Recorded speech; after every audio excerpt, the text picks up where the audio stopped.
Hello and welcome to the Wake Up with Gratitude podcast. I'm your host, Julie Boye, and today I have a very special guest all the way from Silicon Valley, California. Welcome to Alana Fulvio. Good morning. Thank you for having me. I'm excited. Me too. We've actually been chatting for about half an hour before we started recording, and I was like, we need to get this thing going because you're sharing so much goodness, and we have just met. We met through a group of podcasters who connect about, being on each other's podcasts and being guests. And we kind of chased each other on email for a while. And for some reason, we just kept coming back because I knew there was a reason we needed to connect. And not only is she the founder of Pendulum and a global breakthrough coach, she is also the podcast host of We Leaders with Alana Fulvio. She is what we call a super connector. But so much more than that. She's a 13-time record-holding skydiver with over 3,500 jumps. If you are watching the video, you can see her solo travel journey on the map behind her in red. She is a female solo traveler, which is also an incredible accomplishment.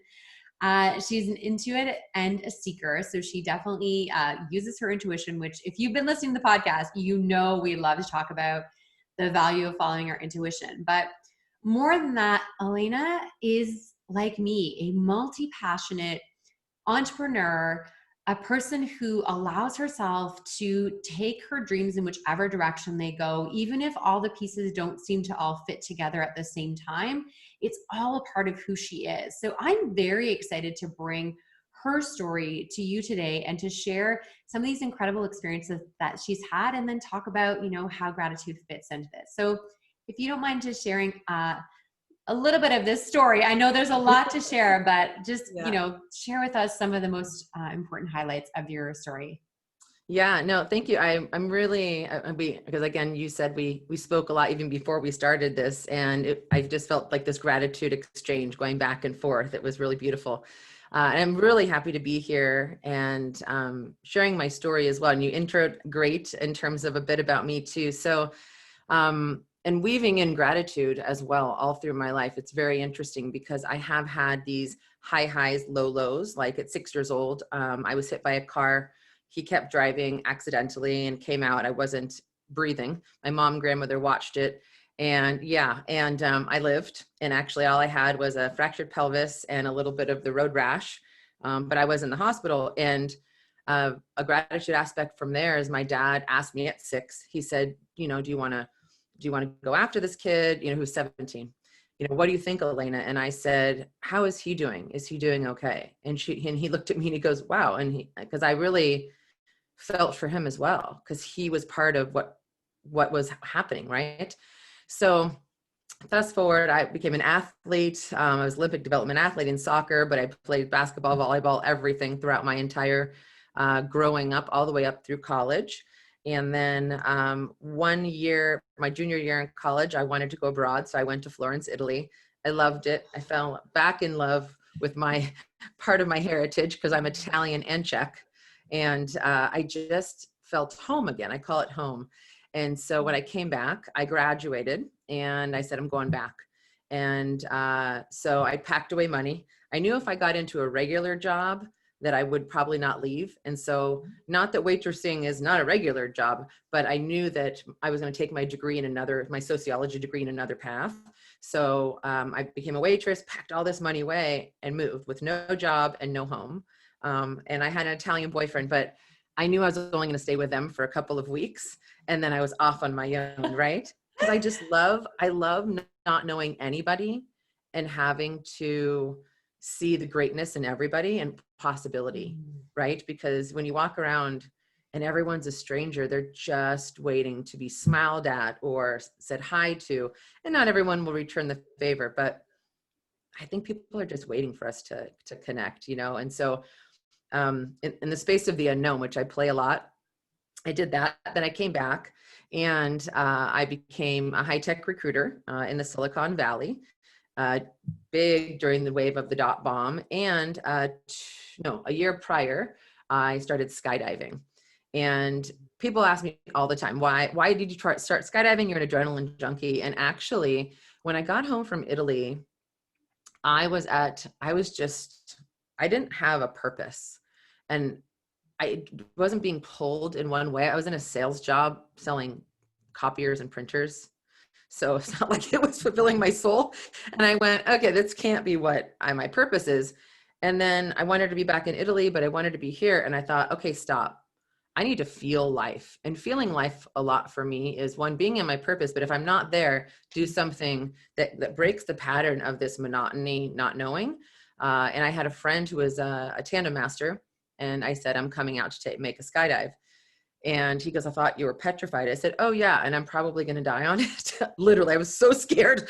So I'm like, we should not be jumping out of this plane. This is crazy. But I said, Elena, go do something that you would never do and see. Because if they can do it, you can do it. And I thought, okay. So I did it, landed. The video guy goes, wasn't it like 2 thumbs up? Wasn't that great? And I said, yes. And in my mind, I go, you liar. You did not love that. You did not love it. On the video, I look amazing, like happy, smiling. I did not authentically surrender to the experience of skydiving. I need to pause for 1 second in this story, because this right here, what you just said, is actually bringing tears to my eyes. You just said, I did not authentically surrender to the experience. Mm-hmm. Can we just spend a little bit of time here? Because it's actually like bringing up a physical, emotional reaction for me. What does that mean for you? Why was that such a moment for you? Yeah. So for me, with the authentic surrender, because you can surrender, for me, I wasn't allowing myself to live in every form of my life, meaning I didn't allow myself to be my authentic truth in that moment and feel everything that came up. Give myself the opportunity to feel fear, or give myself opportunity to feel joy, or give myself the opportunity. I boxed in the experience, which is not authentic to me. And I didn't surrender, and I tried to make it what I thought it should be to survive. And so survival mode is not authenticity. I mean, we do it as humans, but the authentic surrender, which is, I did the second one, by the way, that same day. Oh, right away. Oh, right away. Oh, well, I can't, that's how I roll. I always, if I know I've been inauthentic, yeah, and I know that I need to just go experience it, I don't like to wait. I just go. And I went and signed up.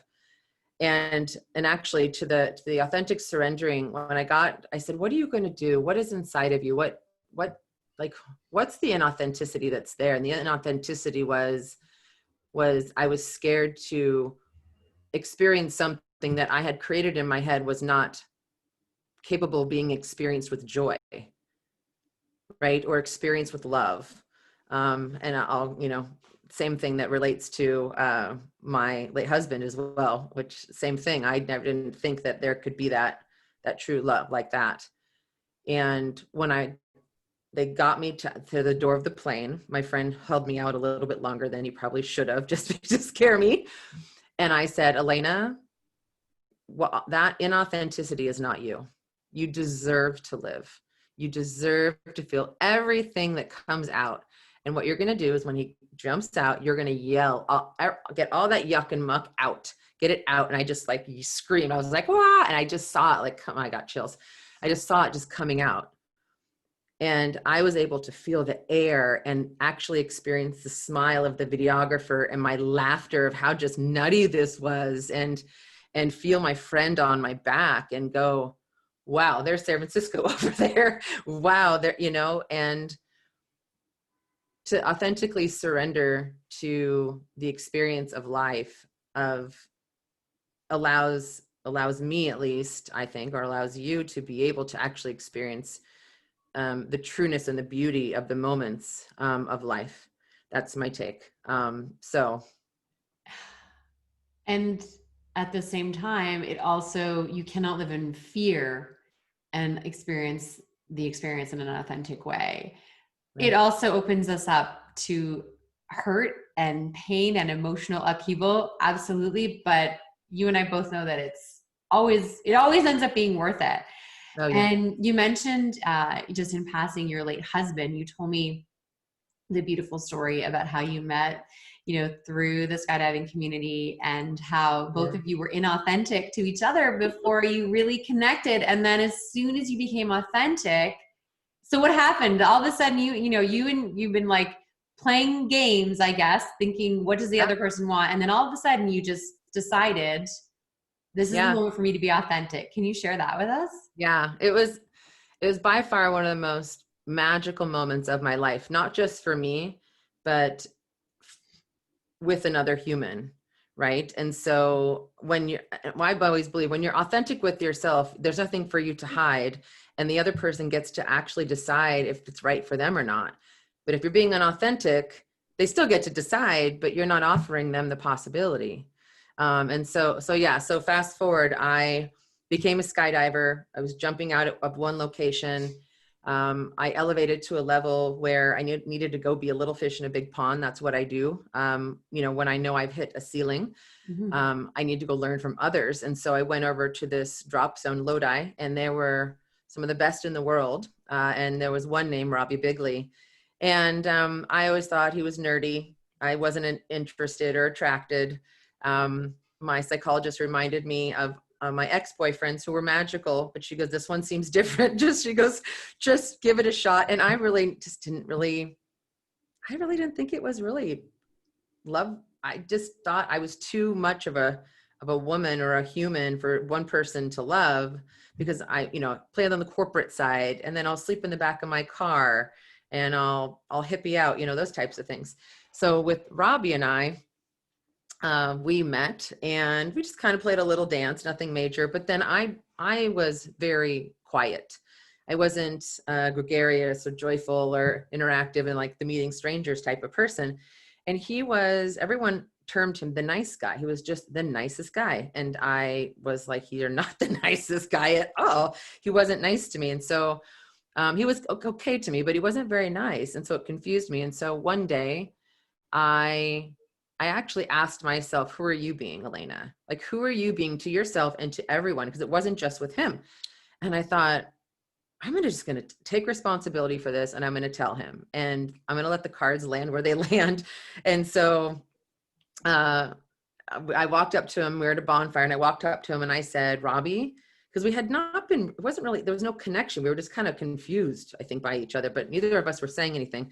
And I said, Robby, I just want to let you know that I'm not this shy, meek woman that you've been seeing. And I'm super playful and I'm fun. And I like to laugh a lot, and I'm more outgoing than I've shown you. And I said, so who you come to know is not really who I am. That's who I am when I'm scared. Actually, I was quite nervous. I was actually in fear. That's who I was, in fear. And I said, I'm not that. And if you like me the way you like me, this is who I am. This is what you see is what you're going to get. And he goes, really? And I said, yeah. And he goes, oh my God. He goes, I've been being a jerk to you on purpose. And I said, why? I said, what do you mean you've been being a jerk? I said, that's ridiculous. I said, all your friends say you're the nicest guy. And I said, it confused me. I said, like the other night when I called you out and I said, you're not the nicest guy. You didn't say a word. He goes, I am. And I said, what do you mean? And he goes, well, I was the guy that never got the girl. He goes, and I watched my guy friends being a jerk to these girls, and they got the girl every time. He goes, and he's like, you're amazing. He goes, and I wanted to get you. He goes, so I decided to be a jerk. And I said, wrong move. I said, I'm the girl that wanted the nice guy. And he goes, I know. He goes, I really thought I screwed up a couple of weeks ago because we had this moment. And he goes, can I just be a nice guy now? I go, are you really a nice guy? And he goes, yeah, I really am a nice guy. And I was like, really? You're nice? He goes, I am. He goes, can I just be, and he's like shoulders drop. He goes, can I just be a nice guy? And I'm like, oh my God. And I get tears in my eyes because it was that moment of watching someone surrender authentically, like surrender into their authenticity. Yeah. And both of us just kind of melted into peace and ease. And it was such a nice, beautiful moment. And that was a really beautiful moment. And we went on to make hundreds more skydives. And he graduated, got his PhD in biomedical engineering, and he's a super smarty pants too. And I didn't realize we were at home one day, and I didn't plan on him living, because I had my rules. I didn't plan on him living with me that quickly, but he graduated. And I'd asked him to move out, not because I didn't want to be with him, but because it was like 10 months into our relationship. I'm like, I'm not going to live with you that quickly. That's quick. Let's date. And he looks at me and he goes, but if you're the one, why would I leave? And I was like, what? I'm the one? And he goes, and he just kept typing. I'm like, Robby, are you telling me that I'm the one? He said, yeah, you're the one. And he just kept, he would just do that. And so we weren't even together a whole 3 years, and we got married on August 29th, 2009. Beautiful wedding, magical. It was really beautiful. We said, we're not going to write our vows. I said, babe, let's not write our vows. Let's let our hearts meet in that moment and just say it. Well, I ended up writing something that morning. Well, he called one of my friends, because I speak Italian, and he said, can you please help me translate?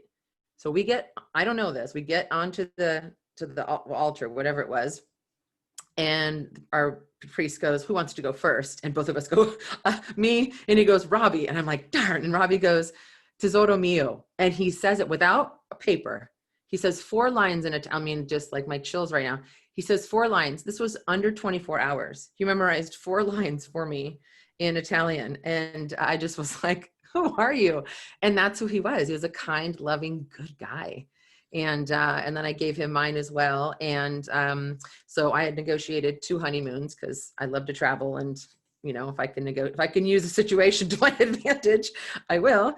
And we went to Mexico, came back. I got a little bit sick that weekend. We were going to go out and skydive together. And so he went out, and he was going to come back on Saturday night, begged me to come back because he wanted to see me, but it's like a 2-hour round trip, 2-hour one way, and then 4-hour round trip. I'm like, just stay out there. He was competing with his friends. He essentially was going to be the Michael Phelps of skydiving, who's going to get a world record and everything. So Sunday, I talked to him that Saturday night. It was really fun because they had been drinking, and he was just gooey, lovey on this call. And the next morning, I guess he called twice. I didn't see it, so I called him back. And it's typical for a skydiver to not pick up because we're jumping. And about 3 o'clock, I got a phone call. And about 2 months prior, I had, as a seer and into it, I started getting this message and this recurring voice, and the same voice that said something about him to me in the beginning.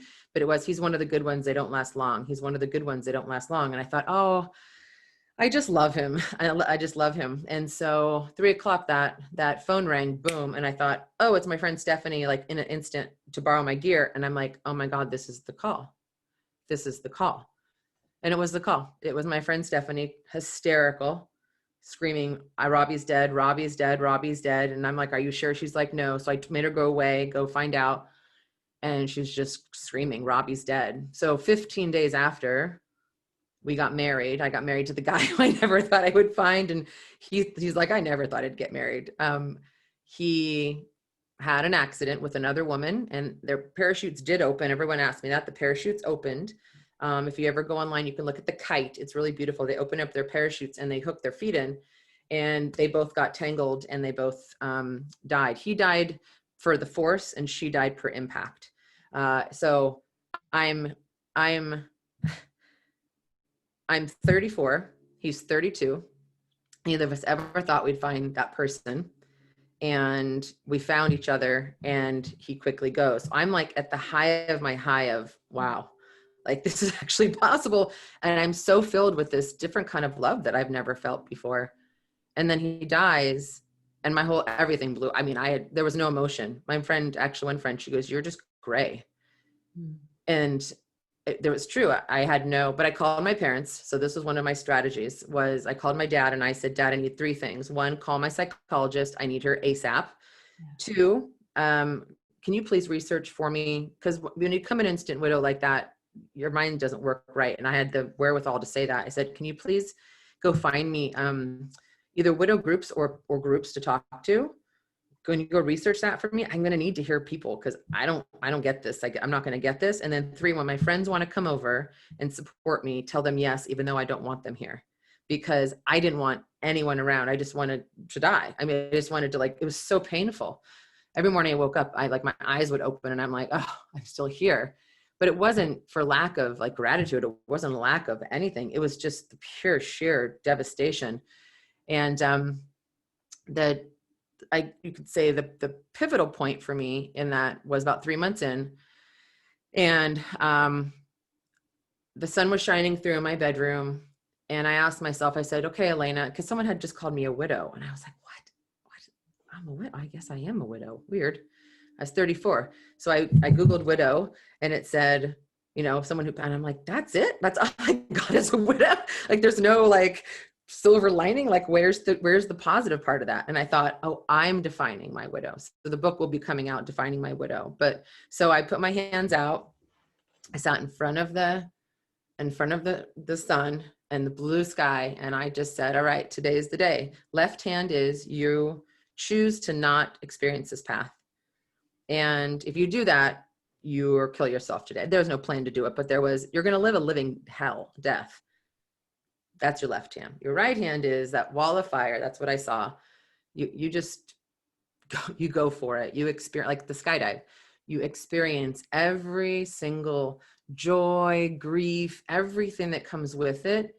And you define your path. And it might try to define it for you.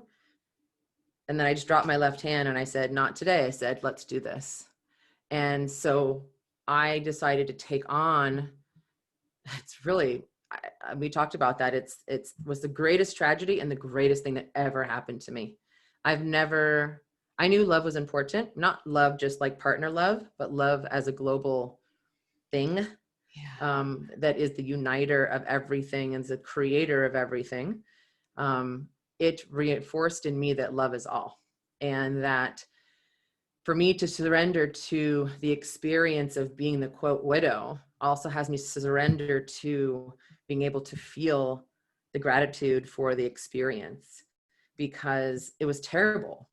But him dying and so quickly, and I call myself now the momentist. Every moment to me is palpable, and not in a kind of a crazy way, but it's in a, like, our time together right here is so valuable and so important and so magical. And we didn't know each other before, you know, a leaf falling. And I'm like, wow, how long has that leaf been there? What's, you know, just different things, you know? So I wake up, I mean, every day, you know, it's not a day I don't think about him, but I have a lot of, and as the journey went on, I have far more gratitude and far more capability to learn from who he was, who we were, and to keep that going and to bring that into my life. So, and since he passed, I think, well, I have a total of 13 world records, and I think of about 3 or 4 state records. I did at least half of those after he died. And so I did get back out there. It took me 6 months because I just didn't have any emotion. There was no joy. But I just kept going, you know, one foot in front of the other. And I had people saying things which was really beautiful. Like my god mom, she gave me the quote, you know, courage doesn't always roar. You know, essentially allow yourself to have that moment. Don't beat yourself up about it, and you'll try again tomorrow. And so that gave me the compassion I needed to say, all right, not everything's going to be solved. Like making the second skydive in the same day. That's how I work. I'm like, let's do this. Yeah. And you can't just let's do this grief. You know? So unfortunately, no, grief doesn't, there's no timeline for grief. There isn't a timeline, and it's the decisions that we make. And, you know, Elena, like, first of all, thank you so much for really sharing this story with us in such a way that we feel it with you, because we all go through tragedy and trauma. And there isn't a person that I know that has not been through some kind of trauma or tragedy in their life. It's just part of being a human and living a human experience. And I think back to what you said right at the beginning of when we started talking, which was the authentic surrender to the experience. And you did that with your late husband. You decided in that moment where you're like, no more mask, no more hiding. I'm just going to be me. And you love it or you don't. And it led to this deep love that you didn't even know existed. And I want people that are listening, I want you to pause for a sec with us. I want you to pause, and I want you to just think about where in your life are you not being authentic? And what is it costing you? Yeah. Because some might say, oh my gosh, like, this is terrible. Like you only had, a couple of weeks with him. Like what, but what would it have cost you to not have that? Oh yeah. I think is the more painful thing to think about is what if you'd never had that experience? I love also how you bring it back to this global love, this not about a partner love, this love as the creation of all. I'm reading some really interesting things right now. I mentioned back to this podcast a couple of times, but Jared Krebs and I had this great conversation about love, about, really what it's like to have like a true and authentic love that comes from your heart and goes out to the entire world. And that you and I come back to this again. I think this is something for people to just, if you're listening or watching, I really encourage you to take this in, maybe go back for a couple minutes, listen to her story again. This is very powerful work that you're doing. And I'm so just excited that we're bringing this message to more people. So because usually we're, wrapping things up around this time, but I want to touch on one more part of your story before we wrap up. Yeah. Which is, you mentioned you do the corporate thing, you work with leaders, you do all that, and you live in your van with your flip-flops. Can you share with me a little bit about, because you mentioned you went through a burnout, you gave it all up. Yep. And then this map behind you with this beautiful red line manifested. So if you don't mind just telling us a little bit about how do you go from like your widow, career, to the van? Yeah. Yeah, that is a lot, actually. It's true.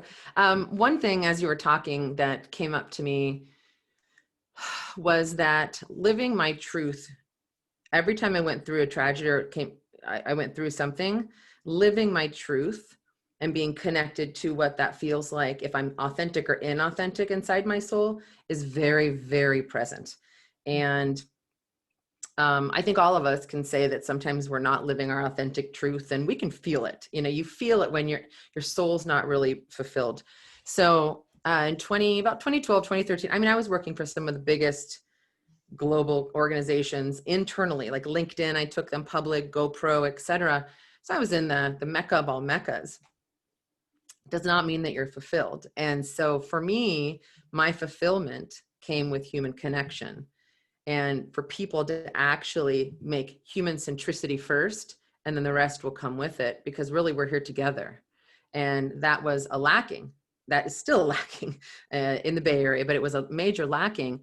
And I felt my soul slowly dying. And so once again, I chose authenticity. I chose my authentic self. Like when I said to Robby, this is not who I am. I said to myself, this is not who you are. And you have a choice of how you have a say in how your life goes.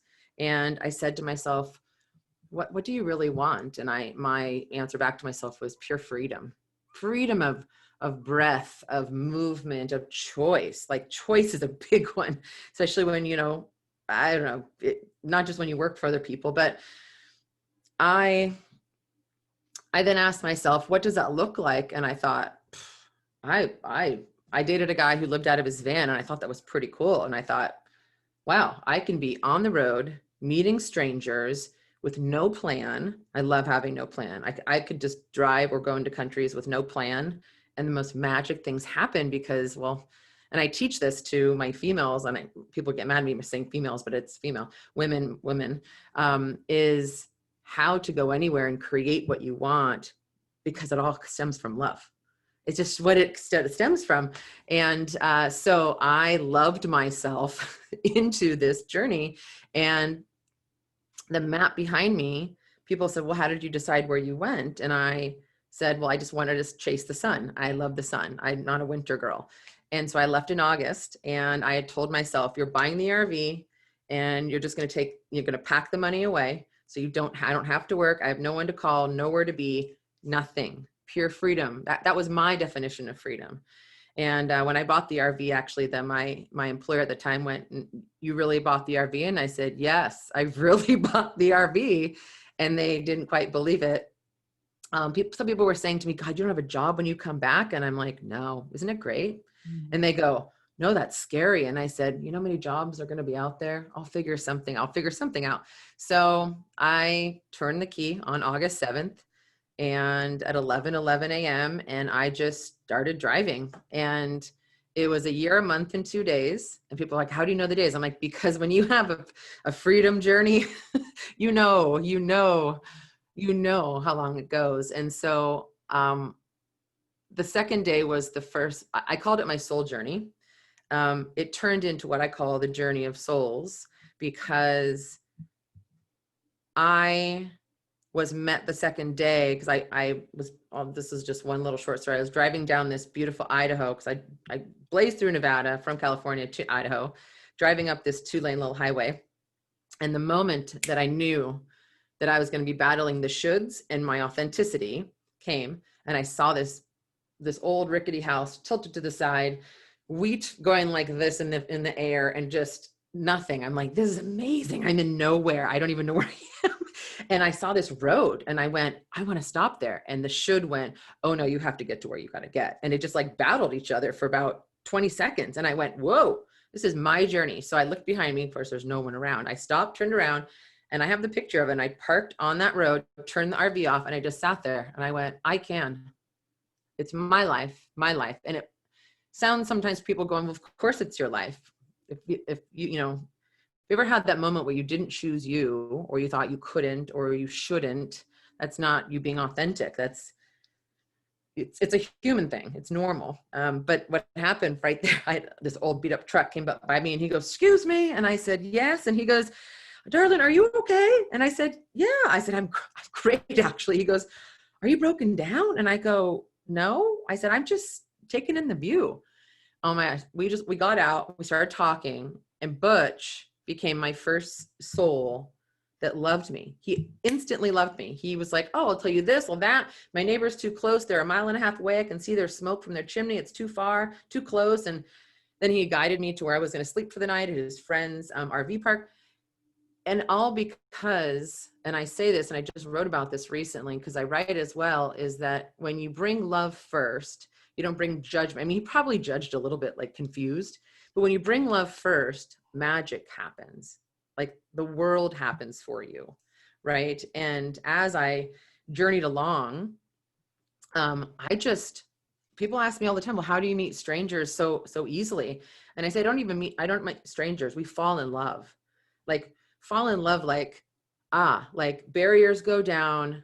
And I have more people say to me, I have never told anyone this, and I've known you for 2 minutes. I'm your taxi driver. And they're like, how do you do that? And I'm like, well, why wouldn't I love you? And they're like, what? And I'm like, I love you. They're like, oh, that's why I told you. And it's just, you bring love, because if everyone wants love, and we might be fearful of it, like the skydive and whatnot, but this was my love journey. This was me loving myself into my truth. And I wasn't sure what was going to come out on the other side. And what came out on the other side was a lot of self-work on the road trip, tons of new friends, the knowledge that I can choose me. And, the freedom is a big thing. And that's what I teach in my course. And with these women as well, is, having freedom, safety, and living in your purpose and truth in authenticity, whatever it means for you. I met a woman on the road. I'll give a short, quick one. It was really cute.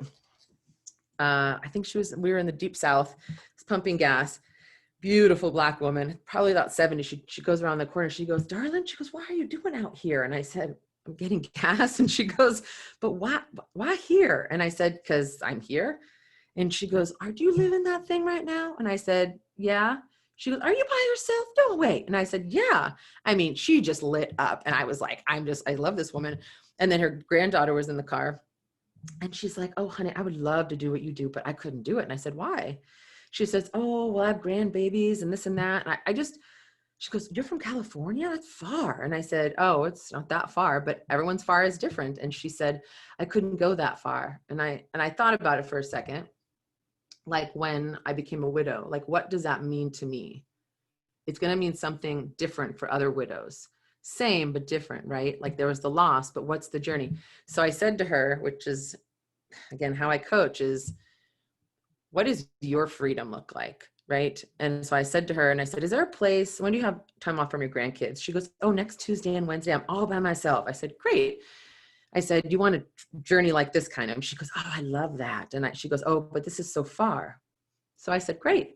Is there a place, maybe like, could you go an hour? Is an hour too far? She goes, oh no. I said, is there like a park, or what do you imagine an hour away from you? And she goes, oh, there's this, and she just painted this picture, this magical place. I go, okay, great. I said, how about Tuesday morning? You get up and you do your daily thing and you shower and you eat breakfast, whatever you do in the morning, and don't make any plans for the day. She goes, okay. And I said, when you're done, grab your keys. She goes, okay. I said, then grab your purse. She goes, okay. I said, that's it. She goes, well, then what do I do then? And I said, okay, go to the front door. Where's your car parked? She goes, in the driveway. And I said, okay, open the door, shut the door. You got your keys, your purse, and you're outside your front door. She goes, yeah. I said, now go into your car, don't turn it on, and just sit there. She goes, okay, but why?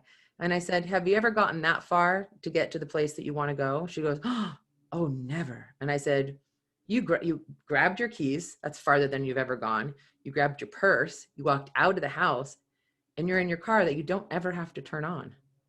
You've gotten farther than you ever have going to your destination. And that's all you.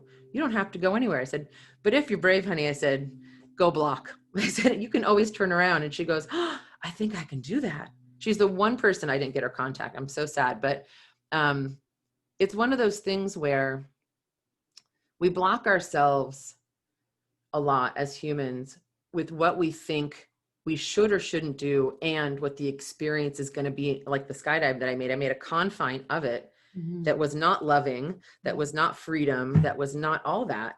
And when I dropped it and was authentic and went, I'm going to surrender to this experience. She surrendered to the journey of going there, right? Not the getting there, the journey of it, grabbing her keys and her purse. And that's especially the big kind of home run for me after Robby died, was it's really this journey of loving myself and others in all moments, because I slipped. Trust me, I have to be reminded, Elena, be kind to yourself, because I'm ambitious like you. You know, you have 4 businesses, I have 2 or 3. And it's really this trip, which again, I teach women because they want to know how to travel alone, or they want to know how to just choose themselves. And it's a really big thing. So I still have, people ask the question, yes, I still have the RV. So I still have her. I bought between having a home and being out on the road. It was my freedom journey. It was me choosing me, even in spite of people around me saying, that's crazy, you shouldn't do it, you're alone on the road as a female, no way. That's the confines of what humans we do to ourselves, when actually we can break those barriers, or not even listen to those barriers, but we can still take, like I teach my women, safety, Right. literal safety. Right. Yeah, literal safety. Yeah, for sure. Yeah. There's be prepared, aware, and ready. So so that's my road trip. It was amazing. I've just adored our time together. I love how we've, woven how gratitude has been a part of your experiences in so many ways. I love how your growth mindset is what actually allowed you to really move forward after such a tragedy. Like you said, greatest gift, greatest tragedy of your life. And I want to leave everyone with this, what you just said, which is so critical, which is when you bring love first, magic happens. Elena, I want to thank you for this incredible time together. I want to encourage people to connect with you. I know you've got, I know you do coaching. I know you've got new courses coming out. Where do we find you? Yeah. Books, writing. Yeah. Where do we find you, friend? Definitely. Thank you. It was magical to be able to share and, share with you and share with everyone that's listening. So my name is not easy to spell or pronounce, but you can find me. So I am on YouTube. I'm on Instagram. Pendulum Global is my corporate business. So if you go to Pendulum Global, you'll be able to find all about me there. My podcast as well, We Leaders. They can also feel free to phone me, 650-393-3924. I'm an open book in that way too. And you can also message me at elena@pendulumglobal.com. Any way you can get a hold of me, there's numerous websites of mine. You can just Google me, you'll find me. And yeah, feel free to reach out. No question or no statement or nothing is wrong for you to say to me or ask of me. It's really about connection. Oh, well, I will say that for those that, took the time to listen to your story and the things that we've shared in this interview, I know it's been worth all my time today to just be present in this moment with you and really feel, I don't often cry in podcast interviews, and it was interesting how the emotion came not from your story of loss, but from those moments of you choosing authenticity and choosing love. And that's a powerful gift that you've given me today. So thank you for that. Really, really enjoyed this beginning of a friendship. Absolutely. And just Definitely. want to say just thank you again for just bringing your heart to us today. Oh, thank you. I'm so appreciative for you to allow my voice to be heard, my story, and also to make impact in any way I can. So thank you for being the catalyst to that. It's huge. Awesome. Cheers. So amazing.